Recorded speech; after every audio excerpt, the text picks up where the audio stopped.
Meghan Markle and Prince Harry are giving their kids an all-American upbringing, but with royal titles.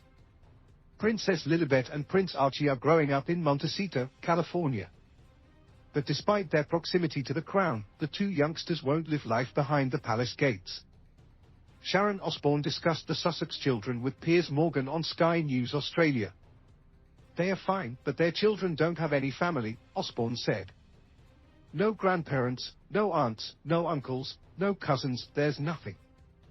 Their babies have their mom and dad, they know nothing of their heritage," she added. Osbourne's comments follow Thomas Markle's interview with Good Morning Britain, where he pleaded with Meghan to introduce him to Lilibet and Archie.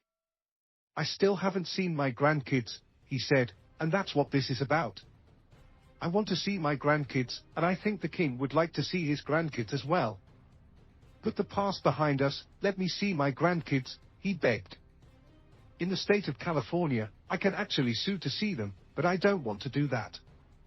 The other thing is that I've done nothing wrong. There is no excuse for her to treat me this way, no excuse to treat the king that way as well. It's no excuse to treat grandparents that way."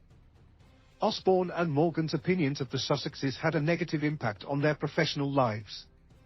Morgan publicly left Good Morning Britain after he attacked Meghan following her 2021 interview with Oprah Winfrey.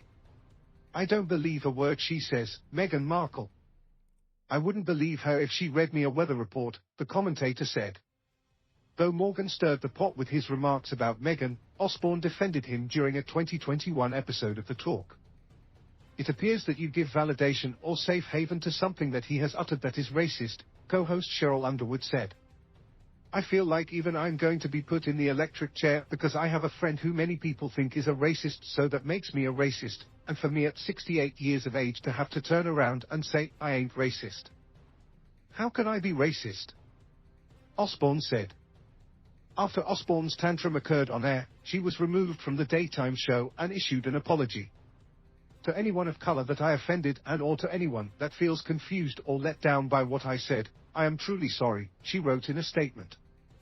"I panicked, felt blindsided, got defensive and allowed my fear and horror of being accused of being racist take over. They said to me, 'You are on permanent suspension. We don't think that you're repentant enough. And we will decide whether you ever come back.' And I said, 'Well, who's going to make that decision?' And they said, 'We can't tell you," the music manager added.